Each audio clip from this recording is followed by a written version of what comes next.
할렐루야. 아멘. 너무 반갑습니다. 먼저 광고 잠깐 드리고 우리 말씀 나누려고 합니다. 다음 주에는 우리 교회에 바자회 겸 체육대회, 축구 비스무리한 거 또 같이 좀 해보려고 합니다.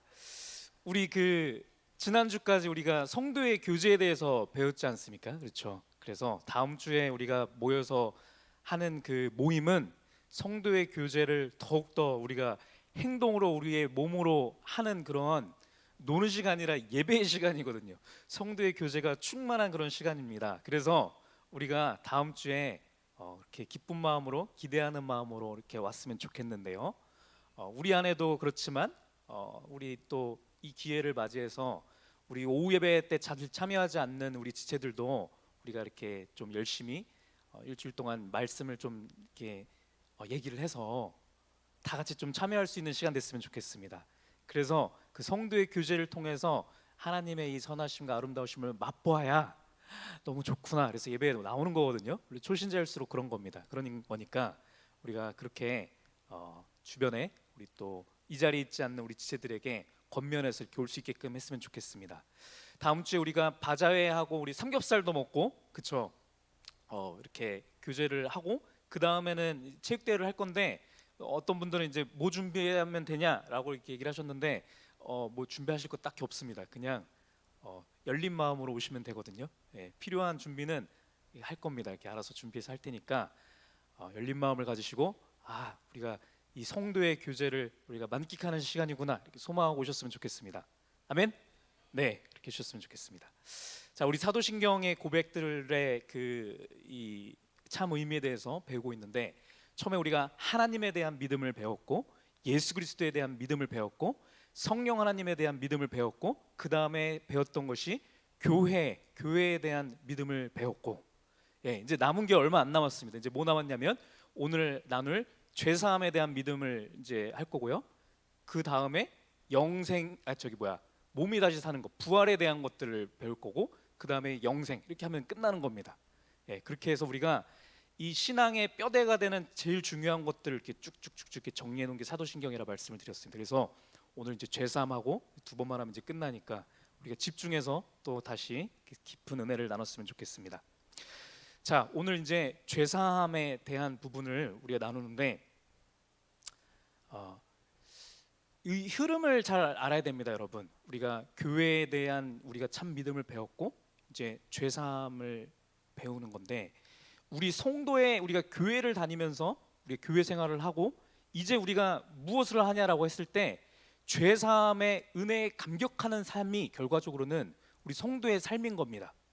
그것을 누리다가 우리가 부활하는 것들, 우리가 몸이 다시 사는 것을 우리가 나중에 목격하고 영원히 사는 것까지 가는 게 전반적인 큰 흐름입니다.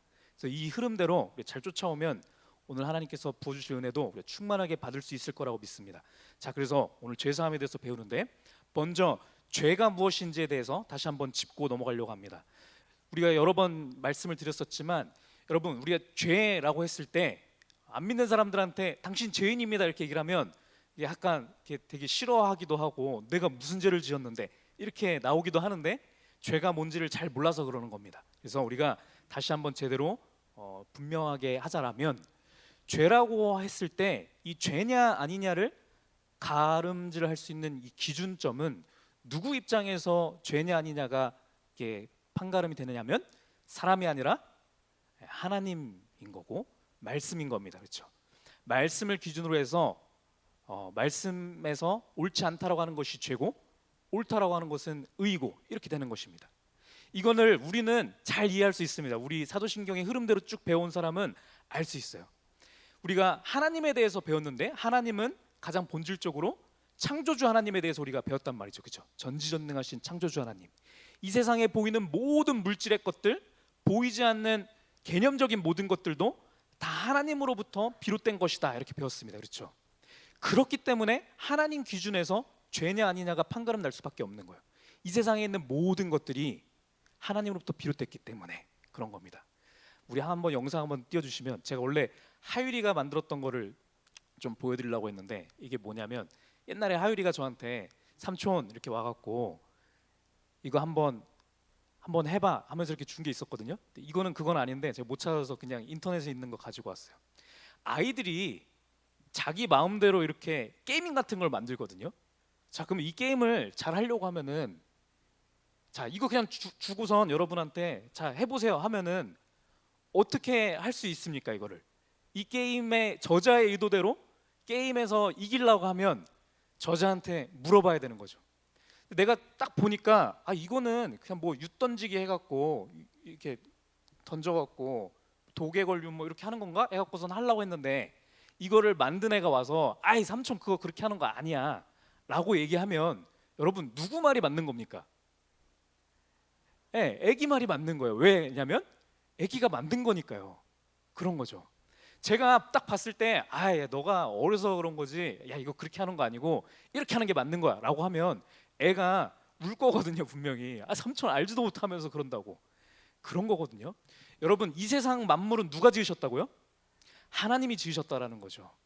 하나님이 지으신 이 세상 가운데 모든 것들, 이 세상에 존재하는 모든 것들이 하나님께서 만드신 거고 우리조차도 하나님께서 만드셨는데 우리가 이 하나님 만드신 세계에다 대고선 아, 하나님 이게 죄고 이거 죄 아니죠 라고 할 수가 없다는 겁니다.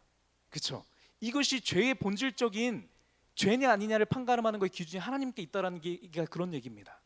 예. 그래서 하나님의 관점에서 죄냐 아니냐를 우리가 알려면 어떻게 알 수 있는 겁니까? 우리가 말씀을 알아야 되는 겁니다.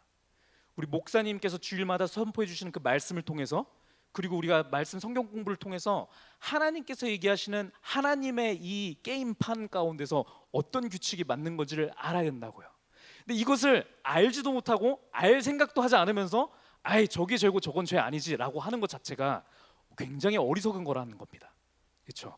그래서 죄라고 하는 것을 우리가 제대로 알려고 하면은 어떻게 해야 된다? 하나님의 말씀을 알아야 된다. 그래서 하나님의 말씀을 알면 알수록 그렇죠? 이 말씀의 깊이가 깊어지면 깊어질수록 죄에 대한 인식의 수준이 높아집니다. 아, 이런 게 죄구나. 예. 신앙생활을 오래 한다라는 것, 우리가 믿음이 성숙해진다라고 하는 것은 무엇이냐면 내가 깨닫지 못했던 죄의 모습까지도 더더욱 알게 되는 것이 성숙한 신앙생활인 겁니다. 나중에 말씀드리겠지만 결론적으로 그렇게 우리가 아, 예전에는 미처 몰랐는데 아, 이것도 죄였구나 라는 걸 깨달으면 깨달을수록 믿는 성도 가운데는 죄책감이 쌓이는 것이 아니라 하나님의 은혜를 깨닫게 되는 겁니다. 와, 하나님께서 이것까지도 나의 죄였는데 이거를 하나님께서 끝까지 내가 깨달아 알 때까지 인내해 주셨구나 라고 하는 그 은혜에 차오르는 겁니다. 그래서 우리의 이 신앙생활이라고 하는 것이 너무나 즐겁고 행복한 것인데 은혜로 가득 차서 즐겁고 한 것인데 이 은혜가 풍성해지고 은혜의 감격 가운데 우리가 넘쳐나려고 한다라고 한다면 어떻게 되냐면 우리가 죄의 의식을 점점 우리가 알아야 된다라는 그런 얘기인 겁니다. 자, 그래서 성경의 말씀 가운데서 이 말씀을 계속해주고 계시는데 죄의 본질이 뭐냐라고 얘기했을 때 우리가 여러 번 나눴습니다. 성경을 전체를 통해서 죄라고 하는 게 무엇이냐라고 하나님께서 얘기해 주시는 것을 한마디로 얘기를 한다라고 한다면 그건 무엇이냐면 나의 왕의 자리를 하나님 외에 다른 것에 내어주는 것이 죄의 본질적인 것입니다. 예, 그 얘기를 우리가 여러 번 나눴습니다. 나를 좌지우지할 수 있는 것이 하나님 말씀 외에 다른 것이 있다라고 한다면 그 무조건 죄인 거예요. 우리가 일반적으로 생각했을 때 죄라고 생각하는 누군가를 미워하고 누군가를 시기하고 질투하고 뭐 도둑질하고 사기치고 거짓말하고 뭐 심지어 살인하고 뭐 이런 우리가 일반적으로 생각했을 때 나쁜 것이다 죄라고 생각하는 그 모든 것들은 사실 엄밀히 따지고 보면 이것은 무엇이냐면 죄로 인해서 나타나는 결과적인 죄의 모습들입니다. 죄로 인한 결과적인 모습인 거지 이것 자체가 죄의 본질적인 것은 아니라는 거예요. 죄의 본질적인 것이라는 것은 무엇이냐면 우리가 나 자신에게 하나님을 나의 왕으로 삼지 않고 다른 것을 내어준 거예요. 다른 사람한테 인기 얻고 싶은 것을 하나님의 말씀보다 더 위에 놨을 때 이걸 통해서 나타나는 죄의 결과적인 모습이 질투고 시기고 살인이고 거짓말이고 이렇게 나타난다라는 거예요. 그래서 이 모든 것들이 죄긴 죄지만 죄의 가장 본질적인 것은 무엇이냐면 내가 하나님 말씀 외에 다른 것에 나의 왕의 자리를 두는 것이 죄다, 이렇게 생각하면 됩니다. 이 말씀이 쭉 나오지만 우리가 창세기 2장 17절 말씀을 통해서 이 말씀을 정확하게 알려고 합니다. 왜냐하면 이게 죄가 성경에 등장하는 첫 번째 모습이거든요. 예. 여기 보면은 이렇게 이렇게 나옵니다. 창세기 2장 17절 말씀에 같이 읽도록 하겠습니다. 시작.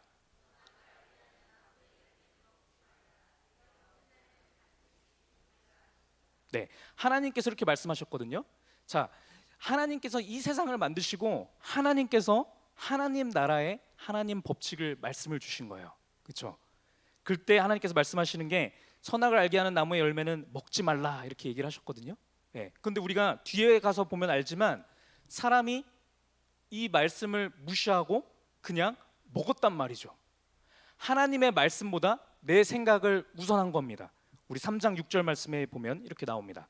여자가 그 나무를 본즉 먹음직도 하고 보암직도 하고 지혜롭게 할 만큼 탐스럽기도 한 나무인지라. 예. 여자 딱 봤더니 이 열매가 보기에 너무 먹음직스러운 거예요. 보기에도 와, 이거 먹으면 진짜 맛있겠는데, 이거 먹으면 뭔가 되게 지혜로워질 것 같은데 라고 하는 이 생각, 이 감각에서 이게 느껴진 거죠. 자, 이게 있고 우리가 앞에서 봤던 하나님께서 말씀하셨던 말씀이 있는 거였거든요. 그렇죠? 이것을 먹으면 너가 죽는다. 자, 이 두 개가 충돌한 겁니다. 그렇죠? 내가 먹어보면은 너무 맛있을 것 같다라고 하는 이 생각과 하나님께서 이거 먹으면 죽어라고 하는 이 말씀이 두 개가 충돌한 거죠. 그랬는데 하와가, 여자가 어떻게 했냐면 여자가 그 열매를 따먹고 자기와 함께 있는 남편에게 주매 그도 먹은지라, 이렇게 나온 겁니다. 아담과 하와가 하나님 말씀보다 자기의 감각에서 더 선호되는 것, 그렇죠? 자기가 봤을 때 이건 뭐 별거 아닐 것 같은데 라고 하는 이 생각을 우선시했다라는 거죠. 예, 이게 죄라는 거죠. 왜냐하면 그 사람이 움직이고 말 것, 내가 행하고 말 것의 그 기준점을 하나님 말씀에 두지 않고 자기 생각에 뒀다라는 거죠. 이게 죄가 나오는 첫 번째 모습인 겁니다. 그래서 이것이 죄가 됐다라는 거예요. 이 죄가 생겨나니까 7절 말씀에 이렇게 나옵니다. 이에 그들의 눈이 밝아져 자기들이 벗은 줄을 알고, 이렇게 얘기가 나오거든요. 이후로 죄를 지은 다음부터는 어떻게 되냐면 이들의 눈이 밝아졌다라고 표현되어 있는데 무엇이냐면 하나님 말씀보다 자기가 생각하고 자기 눈에 보이는 것들을 선택할 가능성이 훨씬 높아진 것을 얘기를 하는 겁니다. 예. 처음에 죄부터 그렇게 나오는 거예요. 자, 그래서 이것을 정리해서 다시 말씀드리자면 무엇이냐면 죄의 본질된 것이라고 하는 것은 무엇이냐라고 하면 무엇이냐면 선악이라고 하는 것을 내가 판단하는 것, 이것이 죄의 본질적인 거라는 겁니다. 이것이 내가 나의 왕이 되겠다라는 그런 얘기인 겁니다. 하나님께서 분명히 나를 지으셨기 때문에 나한테 옳고 그른 것이 무엇이다를 얘기할 수 있는 유일한 사람은 나의 왕 대신 하나님 한 분밖에 없는데 내가 이 왕권을 빼앗으려고 하는 겁니다. 이것이 죄의 본질적인 얘기라는 거예요. 이 얘기는 무슨 얘기냐면 내가 선악을 판단한 열매를 따먹겠다, 내가 선악을 판단하겠다, 이 얘기는 하나님이 아무리 옳고 그르다라고 얘기를 해도 내가 판단하겠어, 이것이 죄라는 거예요. 그렇죠? 그래서 이 세상과 나를 만드신 이가 하나님이신데 그 나를 좌지우지할 수 있는 그 하나님의 말씀 대신 내가 하겠다고 하는 것은 이 왕권을 내가 빼앗은 것이 되는 겁니다. 그렇죠?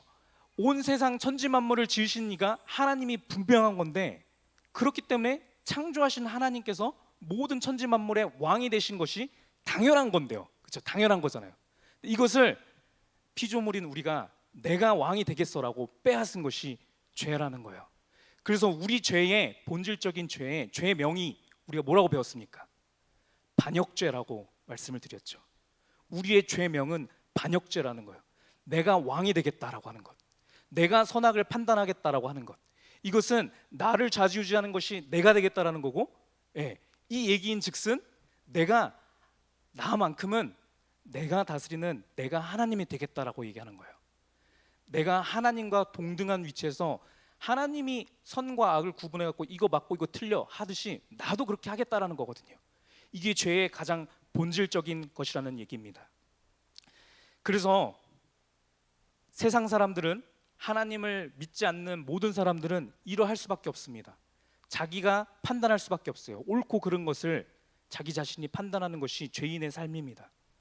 하나님을 왕으로 삼지 않고 자기 자신을, 아니면 이 세상의 가치관을 따라서 돈을, 권력을, 그쵸, 건강을, 사람들의 인기를, 어떤 세상의 편안함과 안락함을 나를 좌지우지하는 왕으로 삼는다고요. 하나님 말씀보다. 이 자기가 왕으로 삼는 것에 부합하면 하나님 말씀도 선택하고, 부합하지 않으면 버리고, 이것이 현대인의 삶이라는 거죠.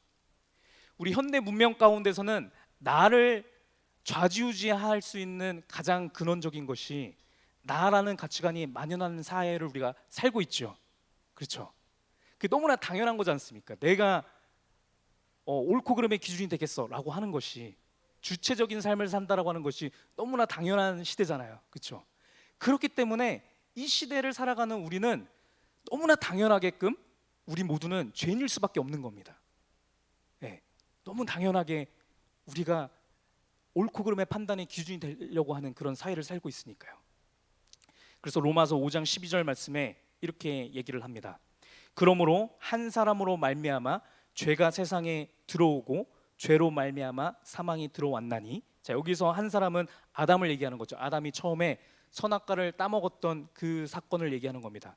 그로 말미암아서 죄가 이 세상에 들어왔고 죄로 말미암아서 사망이 이 땅에 들어왔는데, 자, 뒤에 말씀에 이와 같이 모든 사람이 죄를 지었다라고 얘기했습니다. 아담이 지었던 그 죄를 우리도 똑같이 범하고 있다라는 거예요. 아담 이후에 탄생했던 모든 인류가 하나도 빠짐없이 이 죄를 짓는다라는 겁니다. 네, 똑같이 하나님 말씀보다 내가 나를 좌지우지할 수 있는 다른 것을 왕으로 삼는 그런 죄를 지었다라고 얘기를 하고 있습니다. 그래서 로마서 5장 17절 말씀을 보면 한 사람의 범죄로 말미암아 사망이 그 한 사람을 통하여 왕노릇하였다, 이렇게 얘기 나옵니다. 그래서 이 죄가 우리를 왕노릇하게 되는 겁니다. 나의 생각과 나의 가치관이라고 하는 것, 옳고 그름의 판단이라고 하는 것이 말씀이 아니라 다른 것이 되는 것이 당연한 세대를 살게 됐다라고 하는 거예요.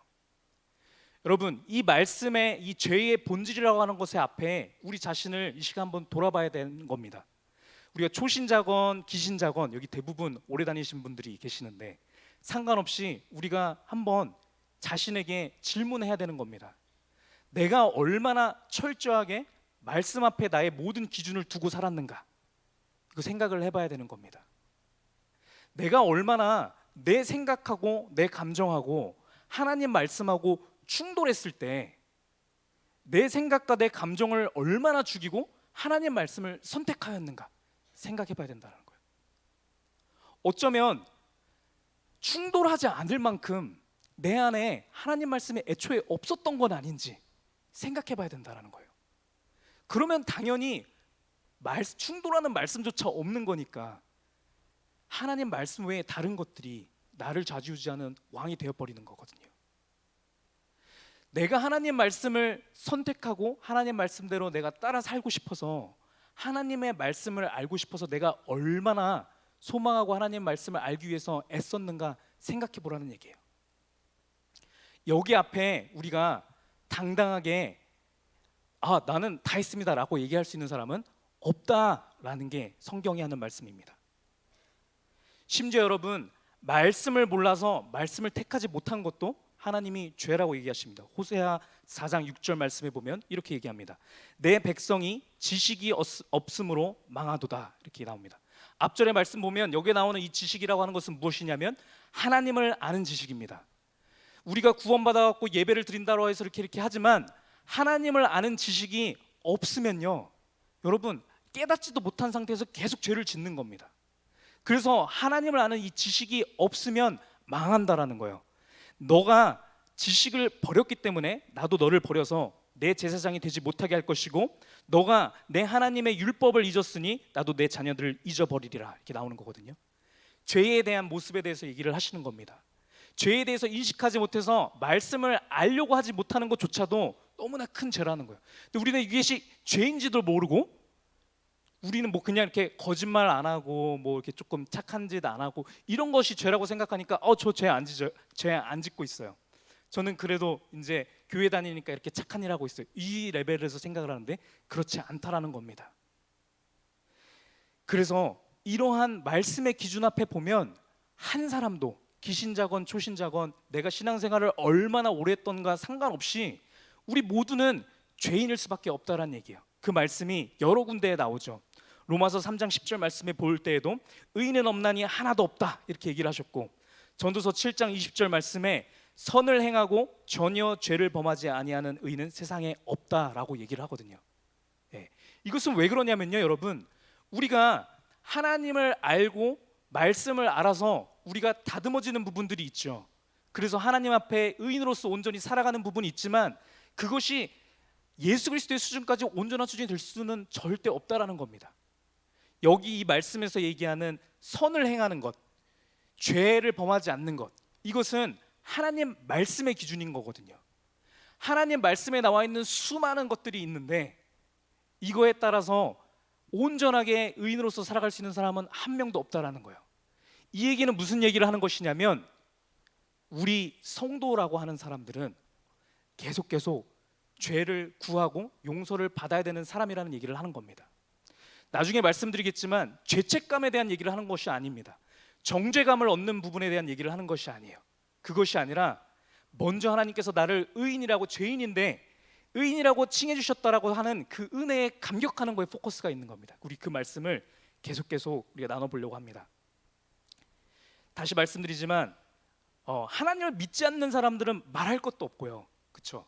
아무리 구원받은 성도라 할지라도 내 안에 말씀으로 계시는 예수 그리스도를 인식하고 우리가 기도로 성령님과 교제하는 삶을 우리가 하지 않으면 우린 바로 반역할 수밖에 없는 존재라는 거예요. 내가 나를 좌지우지하는 왕이 되는 이 반역죄를 저지를 수밖에 없는 사람이 된다라는 거예요. 아무리 성도라 할지라도 예수를 나의 왕으로 삼지 않으면 바로 다른 무언가가 나의 왕의 자리를 차지하는, 우리가 그런 죄를 저지를 수밖에 없는 그런 사람이라는 얘기를 하는 거예요. 우리의 이 반역죄 때문에, 그래서 이 문제를 해결하기 위해서 예수님께서 이 땅에 오셨다는 거 아닙니까, 여러분? 너무 놀라운 복음인 거죠. 우리 지난번에 얘기를 나눴듯이 우리의 이 반역죄의 문제이기 때문에 이 반역죄의 문제를 해결하기 위해서 예수 그리스도께서 어디에 못 박혀 죽으셨다고요? 나무 십자가에 못 박혀 죽으셨다는 얘기를 제가 말씀을 드렸습니다. 왜냐하면 나무 십자가에 못 박혀서 죽음을 당하는 그 형벌이 예수님이 계셨던 그 시대 가운데서는 반역을 저지르는 반역자가 받는 처벌이었던 것이거든요. 그래서 예수님께서 나무 십자가에 못 박히신 거예요. 왜? 우리의 반역의 죄의 값을 치르시기 위해서. 우리는 이 사실을 알고 예수님께서 십자가에 못 박혀 죽으신 것이 나의 반역죄 때문에 예수님께서 그렇게 하신 겁니다 라고 믿고 이걸 입으로 시인하기만 하면 이 믿음으로 우리는 이 죄에서 죄 사함을 받는다라는 것이 우리의 죄 사함에 대한 믿음의 가장 기본적인 그런 내용인 겁니다. 우리 로마서 3장 22절부터 이 말씀의 내용이 나오는데 이 믿음 하나만으로 우리가 구원을 얻고 죄 사함을 받는다라는 거예요. 이 죄 사함을 받는 거에 있어서는 그 어떤 차별이나 조건도 없다라는 거예요. 이 말씀에서 얘기하신 것처럼 예수 그리스도를 믿음으로 말미암아 모든 믿는 자에게 미치는 하나님의 의인이 차별이 없다 이렇게 얘기하거든요. 모든 사람에게 이 복음의 이 빛이 비춰지는 겁니다. 차별이 없습니다. 그렇죠? 그래서 23절 말씀에 얘기 나오는 게 모든 사람이 죄를 범하였음에 하나님의 영광에 이르지 못하더니 24절 말씀에 그리스도 예수 안에 있는 속량으로 말미암아 하나님의 은혜로 값없이 의롭다 하심을 얻은 자가 되었다 이렇게 얘기를 합니다. 오직 믿음으로, 그렇죠? 예수 그리스도께서 이렇게 나의 죄를 대신 사해 주셨다는 그 믿음으로 말미암아서 우리는 의롭다 하심을 얻은 자가 되었다 이렇게 얘기를 합니다. 로마서 5장 1절 말씀에도 보면 그러므로 우리가 믿음으로 의롭다 하심을 받았다 이렇게 얘기를 하고 있습니다. 믿음으로 하여서 의롭다 하심을 받았다라는 거예요. 여러분, 이 말씀에서 근데 제가 오늘 집중하고 싶은 말씀은 이 얘기입니다. 무슨 얘기냐면 이 말씀에 자세히 보시면 우리가 믿음으로 의롭다 하심을 받았다 이렇게 표현이 되지 않습니까? 그렇죠? 그 앞절 우리 봤던 로마서 3장 24절 말씀에도 하나님의 은혜로 값없이 의롭다 하심을 얻었다 이렇게 표현되고 있거든요. 의인이 된 것이 아니라 의롭다 하심을 받았다. 이 표현에 좀 집중해서 오늘의 은혜를 나눴으면 좋겠습니다.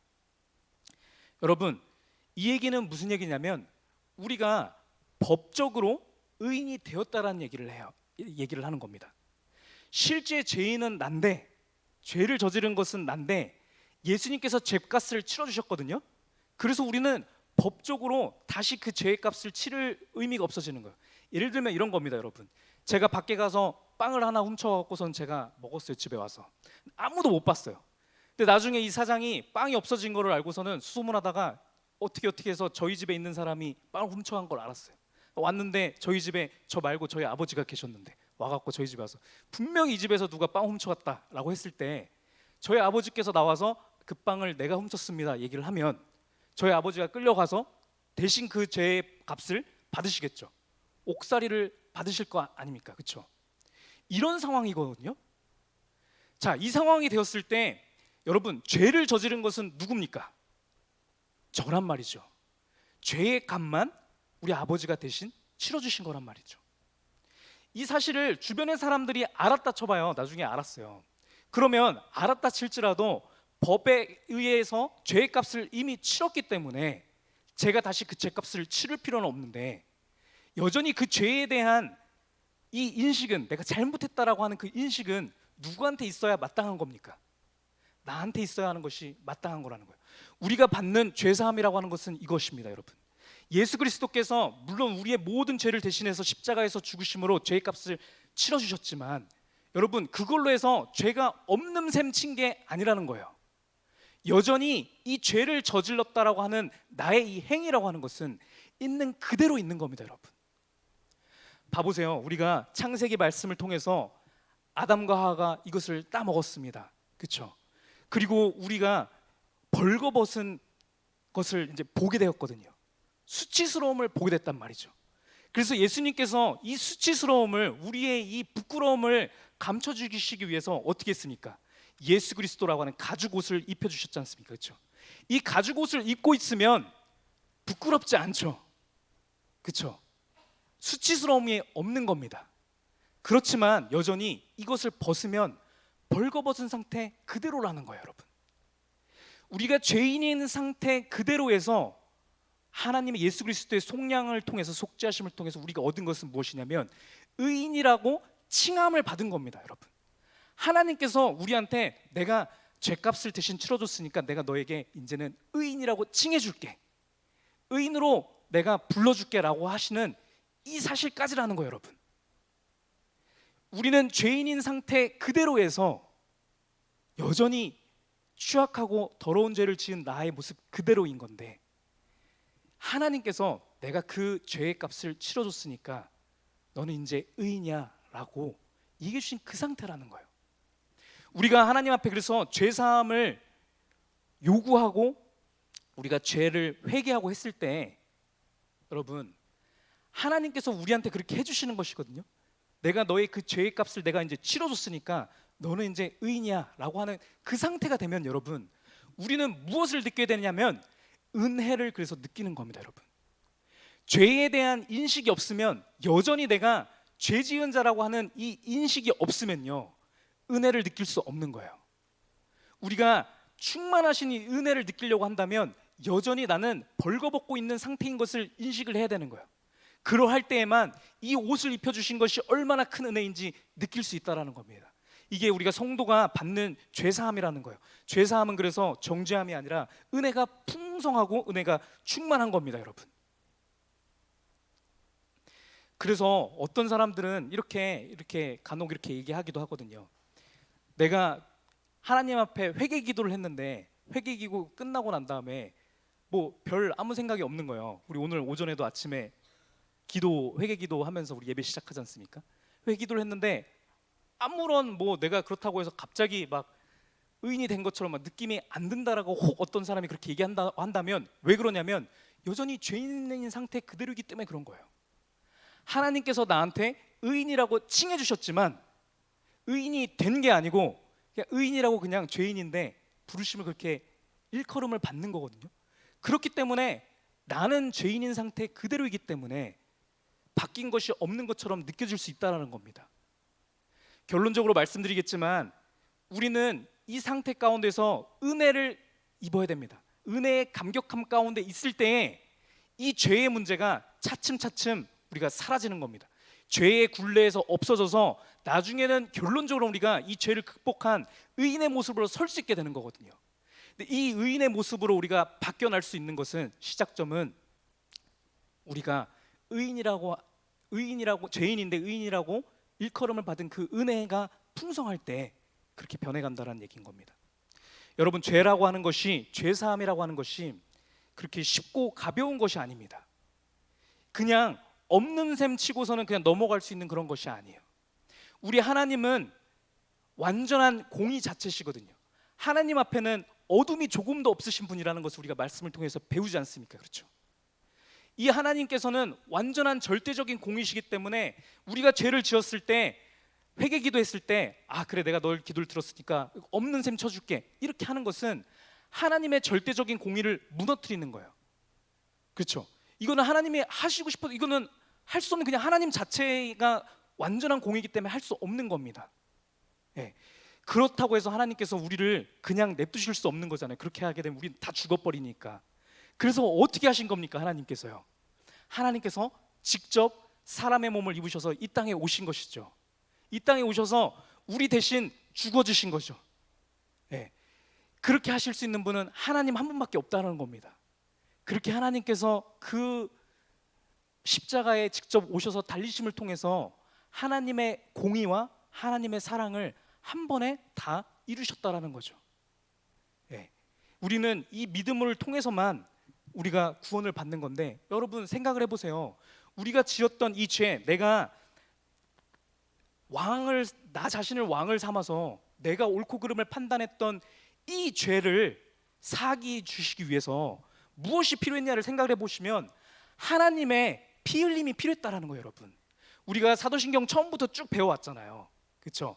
이 하나님이 얼마나 크고 우리랑은 차원이 다른 어마어마한 존재인 것을 배웠잖아요. 그 하나님께서 나의 죄를 해결하시기 위해서 이 땅에 오셔서 피를 흘려주신 거예요. 여러분, 나의 죄 때문에요. 나의 이 죄의 문제를 해결하시기 위해서, 이 죄의 문제를 해결하기 위해서는 그 하나님의 피 흘림이 필요했다라는 그 사실을 우리는 인지를 해야 됩니다. 이것이 얼마나 큰 것인 것을 우리가 인지할 수 있을 때에만 우리가 은혜 가운데 거할 수 있는 거예요. 그것이 우리에게 필요합니다. 이 세상에 우리 많은 성도님들이, 우리 현대 시대를 살아가는 많은 성도들이 가면 갈수록 이 죄 사함을 받는 것에 대해서 너무 쉽게 생각하는 거예요. 어디 맡겨둔 것처럼, 자 제가 기도했으니까 주세요, 이런 식으로 판단한다는 거죠. 근데 그렇지 않다라는 겁니다. 여러분, 우리의 죄의 문제를 해결하는 데 있어서는 하나님의 피 흘림이 필요하다라는 어마무시한 그 무게감을 우리가 느껴야 되는 겁니다.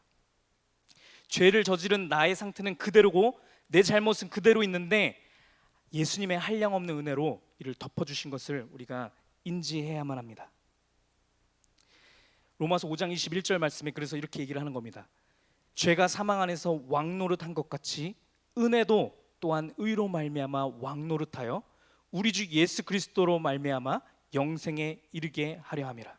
성도는 이제 앞으로 그래서 이 죄가 우리를 자꾸 좌지우지하려고 들어오는 게 아닌 겁니다. 그렇죠? 우리 생각이 자꾸 들어와서 아 이게 맞는데 저게 틀린데, 아 저 사람 저게 맞는데 저게 틀린데 라고 하는 이 습성에서 벗어나게 된다는 거죠.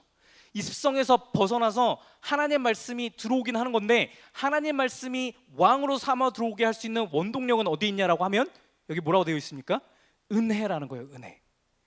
성도는 은혜의 풍성함 가운데, 은혜의 감격 가운데 있을 때만, 은혜가 나를 좌지우지하는 왕이 될 때에만 말씀이 우리 가운데서 살아 숨쉴 수 있는 겁니다.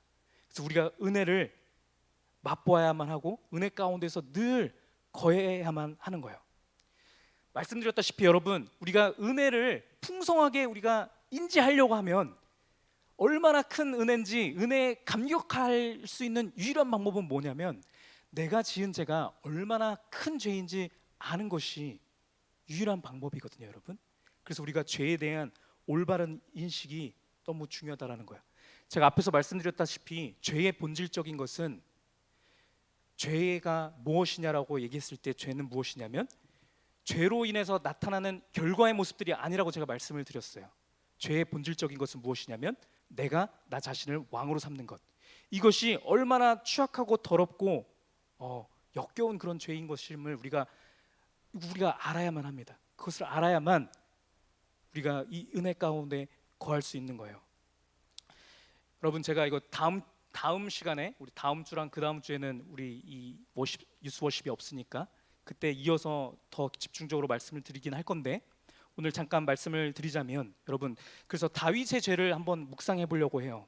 우리가 알다시피 다윗은 자기의 충신, 자기의 신하의 아내가 있었는데 이 사람을 간음하는 죄를 저질렀거든요.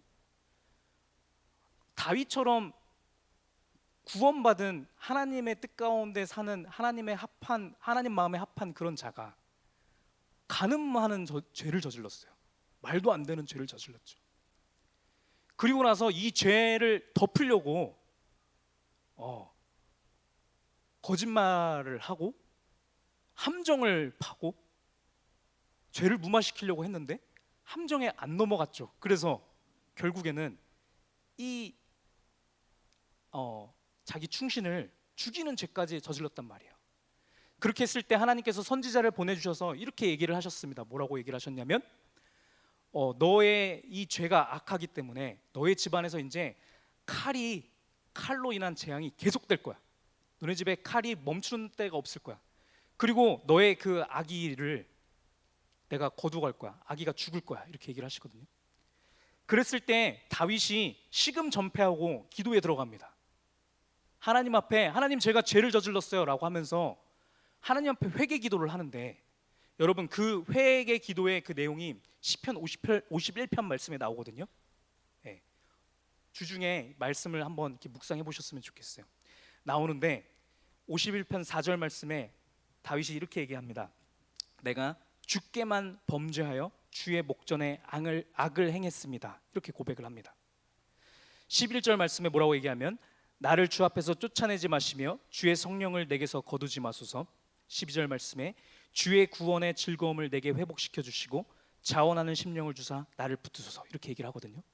시편 51편 말씀에 쭉 보면은 이런 기도가 아닙니다. 여러분, 하나님 내가 죄를 저질렀고 이 죄로 인한 그 결과들이 나한테 너무 힘이 되고 짐이 되니까 이거 없애주세요, 이런 기도가 아니었다라는 거예요. 하나님 제가 이런 간음하는 죄를 지고 뭐 거짓말을 하고 이런 것들, 이거 제가 너무 잘못했어요, 제발 저 벌 안 받게 해주세요, 이런 회개 기도가 아니었다라고 하는 거예요. 다윗이 했던 회개 기도의 본질적인 것은 무엇이었냐면, 하나님 제가 구원받은 성도였는데 하나님의 말씀을 택하지 못했어요. 제가 하나님 앞에서 범죄했어요. 하나님 눈앞에서 하나님의 말씀을 택하지 못했어요 라고 하는 회개 기도였다라는 거예요. 죄의 본질을 인식하고 있는 자였다라는 거예요. 이것이 다윗은 가슴이 너무 아팠던 거예요. 하나님의 말씀을 지키지 못했다라는 거예요. 내가 하나님의 말씀을 택하지 않고 나의 감정을 택했다라고 하는 이 죄가 다윗에게는 가장 큰 죄로 와닿았던 거거든요. 이것을 하나님 앞에 두고서는 참회하는 기도를 했을 때 하나님께서 그 상한 심령의 마음을 받아주셨다라는 겁니다. 여러분, 이것이 참된 회개입니다. 여러분, 우리가 회개 기도를 한다라고 하는 건, 오늘 주일날 와서도 우리가 대예배를 시작하면서 회개 기도를 했는데, 회개 기도를 하는 거에 본질적인 것, 우리의 가장 큰 죄를 고해야 되는데, 우리가 저질렀던 가장 큰 죄라고 하는 것은 무엇이냐면 사람을 미워하고 사람한테 질투하고 시기하고 거짓말하고 이러한 죄의 결과적인 모습이 아니라 본질적인 것에 우리 집중해야 된다는 거예요. 오늘 한 주도 하나님 제가 하나님의 말씀을 더 붙잡지 못했어요. 하나님의 말씀보다 내 생각을 택했어요. 하나님 제가 하나님의 말씀이 뭔지조차 사실 몰랐어요. 그래서 내가 택할 수도 없었어요 라고 하는 이 연약함이요, 이 죄인된 의식, 이것을 고백하는 겁니다. 이것이 우리에게 가장 큰 상처가 돼야 돼요. 가장 큰 아픔이 돼야 돼요. 여러분, 그것이 하나님께서 우리에게 원하시는 회개입니다. 여러분, 우리가 하나님 앞에 고해야 되는 진짜 회개 기도가 그것이에요. 여러분, 이사야서 51장 16절 말씀에 이렇게 얘기합니다. 주께서는 제사를 기뻐하지 아니하시나니 그렇지 아니하면 내가 드렸을 것이라. 주는 번제를 기뻐하시지 아니하시나이다. 17절 말씀에 하나님께서 구하시는 제사는 상한 심령이다, 이렇게 얘기합니다. 하나님이여 상하고 통회하는 마음을 주께서 멸시하지 아니하시리이다. 이렇게 얘기를 합니다. 여러분, 하나님께서 원하시는 것은 상한 심령입니다. 제가 예전에는 이 말씀을 이해하지 못했어요. 하나님, 구원의 감격 가운데 있는 사람한테는 심령이 상하면 이제 안 되는 거 아니에요? 구원의 감격 가운데 있으니까요. 잘못 알았던 겁니다, 여러분. 우리는 마음에 죄에 대한 인식이 쌓여서 하나님, 제가 이제 구원받은 자로서 살고 있다고 생각했는데 말씀 보니까 제가 이 죄를 깨닫지도 못하고 있었네요 라고 하면서 하나님, 제가 하나님 말씀을 어겼네요 또 라고 하는 이 상한 심령이 있을 때 여러분, 우리가 은혜 가운데 마침내 거하는 거예요. 이것은 끝나지 않는 겁니다, 여러분. 목마르지 아니하는 거예요. 우리가 죄인 되는 죄의식이라고 하는 것은 죄책감이 아니라, 정죄함이 아니라 죄의식이라고 하는 것은 파도 끝이 없이 나오는 겁니다. 이것 가운데 있을 때 우리는 넘쳐흐르는 은혜 가운데 거하게 되는 거예요. 이 상한 심령을 가지고서는 교회에 나오는 것이 우리의 주일 예배라는 겁니다, 여러분. 이 상한 심령을 가지고 나오는 것이 하나님께서 바라는 예배라는 거예요, 여러분. 그냥 나와서 너네가 예배를 드리고 제사를 드리는 것이 아니라 상한 심령을 가지고 나오라는 거예요. 우리가 하나님의 말씀을 조차 내 안에 잊지 못했다라는 것을 하나님 앞에 고백하라는 겁니다. 그 마음을 가지고 나왔을 때 하나님께서 은혜를 주신다라는 거예요. 내가 죄 가운데 거했었군요 라고 하는 그 인식조차 있게 해주신다라는 거예요. 이게 있을 때 우리 가운데 은혜가 마침내 멈춰나는 겁니다, 여러분. 마태복음 5장 3절 말씀에 예수님께서 그래서 이렇게 얘기하시는 겁니다. 심령이 가난한 자는 복이 있나니 천국이 그들의 것이다 얘기하시는 거예요. 여러분, 심령이 가난한 자가 복이 있는 거예요. 심령이 부요한 자는 복이 없는 겁니다. 우리가 현대의 사회를 살아가면서 우리가 신앙생활을 오래 하면 오래 할수록 내가 이제는 말씀 위에 온전히 선 것 같고, 내가 말씀을 많이 아는 것 같고, 내가 이제는 구원받은 자로서 하나님 앞에 떳떳하게 살고 있다라고 생각하면서 심령이 부유한 자로 살아가고 있다고 한다면 여러분, 복이 없는 겁니다. 복이 있는 자는 심령이 가난한 자입니다. 항상 상한 심령이 있는 거예요. 하나님, 제가 말씀을 더욱더 알고 싶어요. 하나님 말씀을 더욱더 깨달아서 하나님 예수 그리스도 아니고서는 제가 살아갈 수 없는 존재예요. 예수 그리스도 없으면 저 벌거숭이 그 자체인데요. 하나님, 제가 수치스러워서 어떻게 벌거벗고 다닙니까? 예수 그리스도 옷으로 제가 더 입고 싶어요 라고 하는 이 간절함이요, 이것이 있는 것이 복 있는 자입니다. 6절 말씀에 의에 줄이고 목마른 자는 복이 있나니 그들이 배부를 것이다 이렇게 얘기하시는 겁니다. 성도의 삶은 의의 줄임이 계속 있는 거예요, 여러분. 내가 지금까지 깨달은 은혜가 충만하고 넘쳐나고 하나님 말씀 가운데 내가 아는 게 너무 많고 너무 감사하지만 이게 끝이 아닌 겁니다, 여러분. 하나님께서 예비하신 그 은혜는 더욱더 풍성한 거예요. 우리의 삶 마치는 그 순간까지 하나님께서 부어주실 은혜에 우리가 10분의 1도 100분의 1도 1000분의 1도 조금도 우리가 얻지 못한 상태인 겁니다. 우리의 풍성하게 앞으로 하나님께서 부어주실 은혜가 훨씬 더 많습니다, 여러분. 그것을 사모하는 마음으로 우리가 나아가는 거예요, 여러분. 그러한 우리가 되었으면 좋겠습니다. 그래서 말씀을 더욱 깊이 알면 알수록 나의 죄인됨을 더욱 통감하게 돼서 이것 때문에 우리가 좌절하고 죄책감에 빠지는 것이 아니라 예수 그리스도를 더욱 찾고, 그렇죠? 의지하게 되고 기도하게 되는 것, 이것이 하나님께서 원하시는 모습이고 우리가 은혜 가운데 더 깊이 거할 수 있는 유일한 방법입니다. 여러분, 말씀을 정리하겠습니다. 나에게 죄사함에 대한 믿음이 있다는 것은 무슨 얘기냐라고 하면, 첫 번째, 내게 분명한 죄의식이 있는 겁니다. 내가 저지를 수 있는 수많은 죄 중에 가장 큰 죄는 하나님의 말씀을 택하지 않고 나의 생각과 나의 감정을 왕으로 삼은 것이다라고 하는 그 죄의식이 있는 겁니다. 예수 그리스도께서 이 죄의 값을 치러주셨지만 나는 여전히 벌거벗은 상태 그대로인 것을 인식하고 있는 것이요, 이것이 죄사함에 대한 올바른 믿음이 있는 것이요. 두 번째, 이러한 나에게 왕으로서 역사하는 것은 죄가 아니라 은혜라는 겁니다. 은혜가 나의 왕이 돼서 역사하는 건데, 이 은혜라고 하는 것은 언제 채워지는 것이냐? 1번 말씀드렸던 죄에 대한 올바른 인식이 있을 때 이것이 충만하게 되는 것이다 얘기하는 겁니다. 세 번째, 이렇게 우리가 이 인식이 온전히 있을 때 하나님께서 죄 있는 나에게 너는 의인이야 라고 칭해 주셨어요. 의인이라고 칭해 주신 칭의의 상태에 있게 되는데, 여기서 끝나는 것이 아니라 그 은혜 가운데 있어서 우리가 나의 왕 되는 은혜를 나의 왕 삼아서 살아갈 때 마침내 나는 거룩해져 간다라는 거예요. 성화인 거죠. 죄로부터 우리가 멀어지게 되고 무관한 자가 되어 간다라는 거예요. 예, 이미 그렇게 되었지만 더 그렇게 된다라는 거예요. 예수 그리스도의 장성한 분량에 충만한 데까지 우리가 그렇게 되어진다라는 것이 우리가 믿는 그런 죄사함입니다. 우리 시간 같이 기도했으면 좋겠어요, 여러분. 기도했으면 좋겠습니다. 앞에서 말씀드렸던 것처럼 여러분, 다윗이 끔찍한 죄를 지었는데요, 하나님께 용서받을 수 있었던 그 이유는 무엇이냐면 다윗은 죄의 본질을 안 거예요. 자기가 그냥 저지른 그런 추악한 죄에 대한 부끄러움보다 하나님을 말씀을 택하지 못했던 그 부끄러움이 훨씬 더 컸던 것이거든요. 그래서 그것을 하나님 앞에 고한 거예요. 하나님을 직접 마주한 거예요.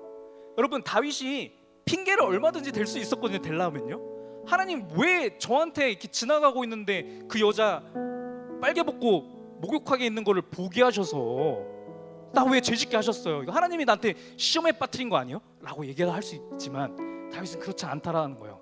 왜냐하면 보고 안 보고 한 게 죄의 본질이 아니기 때문에 그런 거예요. 여러분, 볼 수도 있고 안 볼 수도 있는 거죠.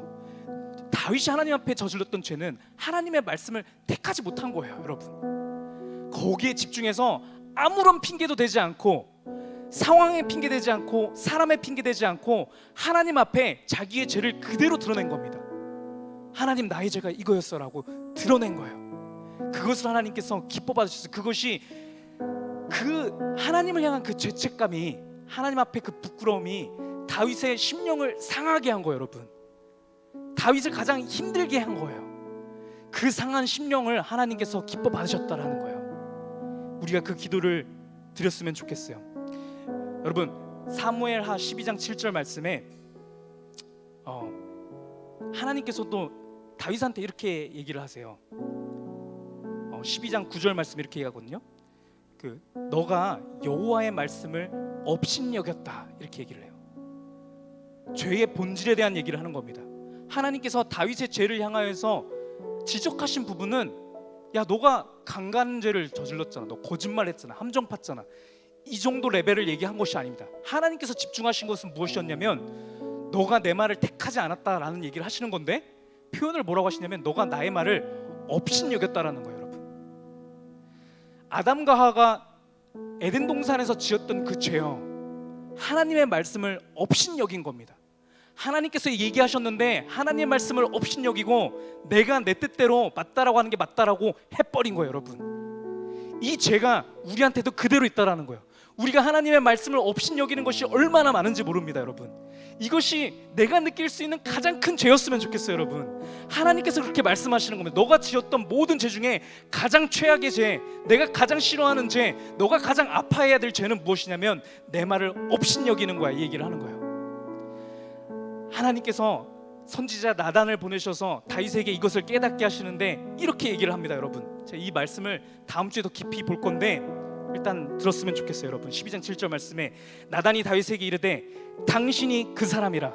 여러분, 지금 우리에게 하시는 말씀입니다.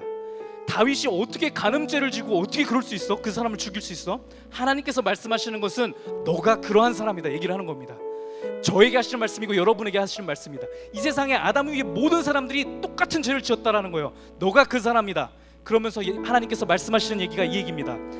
이스라엘의 하나님 여호와께서 이와 같이 이르시기를 내가 너를 이스라엘 왕으로 기름 붓기 위해서 너를 사울의 손에서 구원해냈고 내 주인의 집을 내게 주고 너 주인의 아내들을 내 품에 두고 이스라엘과 유다 족속을 내게 맡겼어. 그랬는데 만일 그게 부족하였다라고 하면 내가 너에게 필요한 이것저것을 다 주었을 것이야. 그런데 어떻게 너가 내 말을 업신여겼냐, 이 얘기하시거든요. 우리에게 똑같이 하시는 말씀입니다. 내가 너를 죄악 가운데 있는 너네들을 구원해냈어. 내가 너를 기름 부었어. 성도가 되게 해서 꿈너머 꿈교에 나와서 거룩한 하나님의 자녀로 구분하여서 너를 불렀는데 너가 어떻게 업신여기느냐, 내 말을 업신여기냐. 하나님께서 우리에게 하시는 말씀입니다. 여러분, 이 말씀을 다윗이 느꼈던 그 상한 심령 그대로 이 시간 가운데 하나님 앞에 고백했으면 좋겠어요. 하나님, 내가 여태까지는 내가 저질렀던 죄가 저 사람 미워하고 뭐 내가 거짓말하고 내가 뭐 했던 다른 그런 것들인 줄 알았는데 하나님, 오늘 말씀을 통해서 보니까 하나님 나를 그렇게 구원해 주셨고 나를 그렇게 건져 주셨는데 여전히 내가 하나님의 말씀을 업신여겼던 것이 가장 큰 죄였군요. 하나님, 내가 이 죄를 하나님 앞에 고백합니다. 이렇게 하나님, 이렇게 우리가 고백했으면 좋겠습니다. 우리 시간 주여 삼창하시고 같이 하나님 앞에 하나님을 향하여서만 시간 같이 고백했으면 좋겠습니다. 기도합니다. 주여, 주여, 주여. 아버지 하나님, 이 시간 가운데 아버지 다윗이 그리했던 것처럼 이 시간 가운데 나의 심령이 아버지의 얼굴을 대하여서 고백합니다. 아버지, 이 시간 가운데 나의 죄악된 모습을 이 시간 가운데 고백합니다. 아버지, 심령이 부요했던 나의 죄를 용서합니다. 아버지 하나님, 필요 없이 살아갔던 나의 모습을 고백합니다. 내가 성도로서 온전히 살아있다라고 생각하면서 살아갔던 나의 죄악을 아버지 하나님 앞에 아버지 이 시간 가운데 나의 죄를 고백합니다. 아버지 하나님의 말씀을 내가 따라 숨기지 못하고 아버지 나의 생각과 나의 감정과 충돌하였을 때 아버지 하나님의 말씀을 업신여겼던 것을 시간 가운데 아버지 하나님 앞에 고백합니다. 이것이 나의 가장 큰 죄였던 것을 이 시간 가운데 고백합니다. 아버지 하나님, 이 시간 가운데 우리 운동권교회 가운데 참회하는 마음을 부어주시옵소서. 아버지, 상한 심령을 부어주시옵소서. 아버지 하나님의 말씀을 택하지 못했던 것이 아버지 나에게 가장 큰 아픔이 되어지게 하옵소서. 나의 심령을 가장 상하게 하는 것이 아버지의 말씀을 택하지 못한 것이 되어질 수 있도록 주여 아버지 붙잡아 주시옵소서. 아버지, 이 시간 가운데 내가 말씀을 모른다 할지라도, 말씀을 택하지 못한다 할지라도 양심이 죄로 인해서 너무 굳어졌던 나의 마음을 주여 아버지 용서하여 주시옵소서. 이 시간 가운데 회개의 영을 부어주시옵소서. 아버지, 나의 단단한 마음을, 아버지 굳어졌던 나의 마음을 아버지 주의 보혈로 아버지 부셔주시고 참회하는 마음을 부어주시옵소서. 나의 심령이 참회하게 하옵소서. 아버지, 무너지게 하옵소서. 이것이 가장 큰 하나님을 향한 죄가 될 수 있도록 인도하옵소서. 아버지, 주의 얼굴을 내 죄에서 들이키시고 내 모든 죄악을 지워주시옵소서. 이 시간에 내 속에 정한 마음을 창조하시고 내 안에 정직한 영을 새롭게 하여 주시옵소서. 두 번째로 기도하기 원합니다. 하나님, 제 심령이 부요했습니다 라고 우리 다시 시간 하나님 앞에 기도했으면 좋겠습니다. 예수님과 잠시라도 떨어지면 벌거숭이 그 자체인데 내가 벌거숭이인 채로 살아갔지만 멋진 옷을 입은 마냥 교만하였던 나의 모습을 주님 아버지 용서하여 주시옵소서. 내가 지금 바로 의인이 된 것이 아니라 죄인인데 하나님의 강권적인 능력과 은혜로 그리스도의 공로로 의인으로 인정된 것을 똑바로 알게 하여 주시옵소서. 그래서 그리스도를 더욱 알고 더욱 의지하기를 소망하게 하옵소서. 내가 벌거숭이인 채로 돌아다니는 것이 아니라 한순간도 빼먹지 않고 그리스도의 옷을 입고 살아가게 하옵소서. 우리 시간 다시 한번 이렇게 기도했으면 좋겠습니다. 주여, 일창하시고 기도합니다. 주여, 아버지 하나님, 이 시간 가운데 주의 영을 부어주시옵소서. 주의 성령을 부어주시옵소서. 아버지, 이 시간 가운데 무엇보다도 그리스도를 찾고 의지하게 하옵소서. 아버지, 예수 그리스도와 떨어지면 한순간이라도 1초라도 떨어지면 아버지 내가 바로 죄인된 나의 모습인 것을 아버지 내가 알게 하시니 감사합니다. 예수 그리스도를 내가 더욱더 의지하기 원합니다. 아버지, 예수 그리스도를 더욱더 알기 원합니다. 말씀을 더욱더 알기 원합니다. 말씀을 더욱더 사모하기 원합니다. 아버지, 필요한 대로 부어주시옵소서. 내 심령이 항상 가난하게 하옵소서. 내가 항상 의에 줄이게 하옵소서. 의에 목마르게 하옵소서. 아버지, 의에 목마르지 못했던 것이 나의 가장 큰 죄가 되어지게 하옵소서. 하나님의 말씀을 업신여겼던 모든 것들이 가장 큰 죄가 되게 하셔서 아버지, 주여 아버지 붙잡아 주시고 나를 깨끗하게 하옵소서. 우리 세 번째로 다시 기도하기 원합니다. 하나님, 그동안 나를 죄 없다 인정해 주시고 끝까지 믿어주신 하나님 마음을 아버지, 내가 그 하나님의 마음을 상하게 했습니다.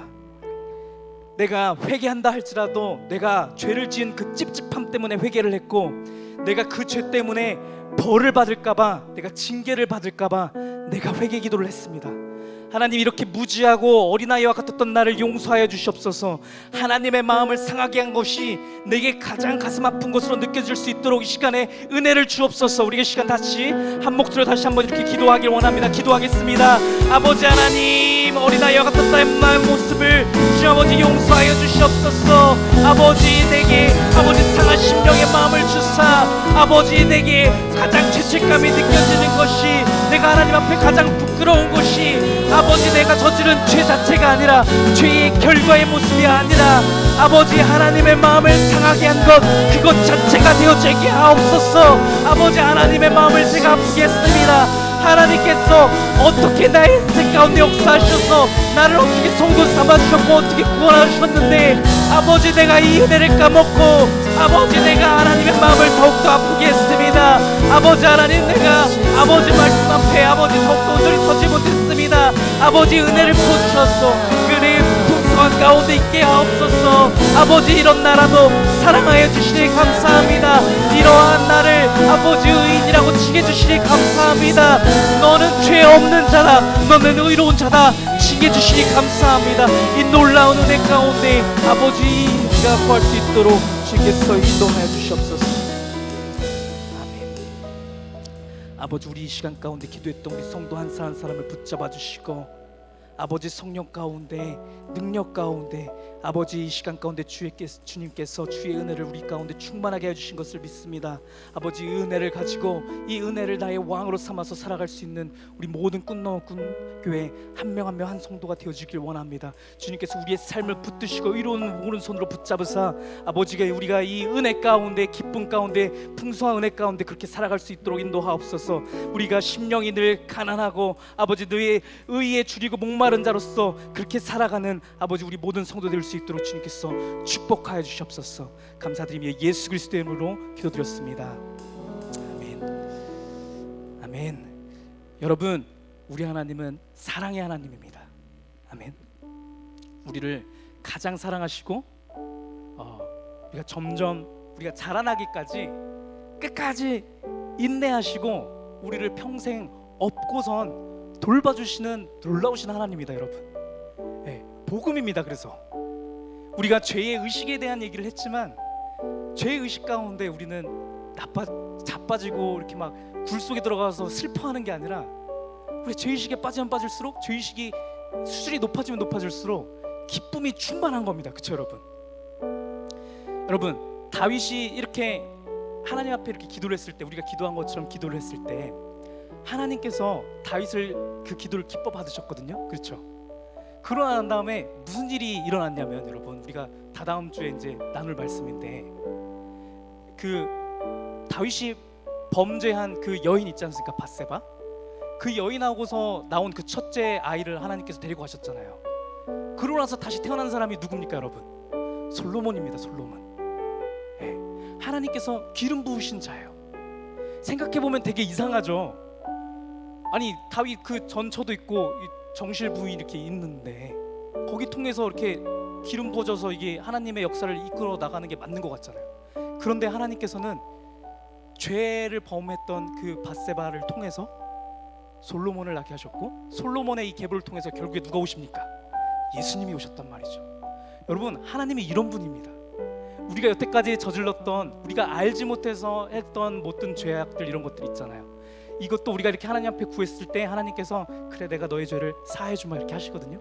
그리고 나서 무슨 일이 일어나냐면 우리가 잘못하고 실수했던 거라고 생각했지만 그것을 통해서 하나님의 역사를 이뤄가시는 분이 우리가 믿는 하나님입니다. 여러분 다윗은 이거를 평생 동안 목격하면서 살았어요. 쭉이요. 밧세바 옆에 두고서는 살았잖아요. 그쵸?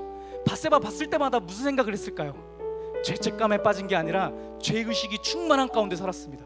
아 내가 하나님을 다시는 내가 이 말씀을 내가 놓치지 않으리라. 예수 그리스도를 내가 더욱더 의지해서 살아가야지 라고 하는 은혜의 풍성한 가운데 살아간 것이 다윗의 삶입니다. 여러분 우리의 삶이 그래야 되는 줄 믿습니다. 우리가 그렇게 살아가는 자인 줄 믿습니다. 하나님께서 다윗의 삶을 그렇게 축복하셔서 놀라운 하나님의 역사를 이루셨던 것처럼 우리의 삶도 동일하게 그렇게 역사해 주실 것을 믿습니다. 아멘. 너무 좋죠 여러분. 그래서 우리가 셀별로 모여서 이 좋으신 하나님을 찬양했으면 좋겠습니다. 여러분 그 하나님의 이름을 높여드리면서 기쁨 가운데 차서 우리가 일주일 가운데 할렐루야로 아멘으로 하나님 앞에 영광 돌리면서 이렇게 살아갔으면 좋겠습니다. 우리 크게 하나님 감사합니다. 우리 박수 치시면서 우리 예배 마치고 했습니다. 돌아서 셀 모임 하시고 주기도문으로 예배 마치면 되겠습니다. 감사합니다.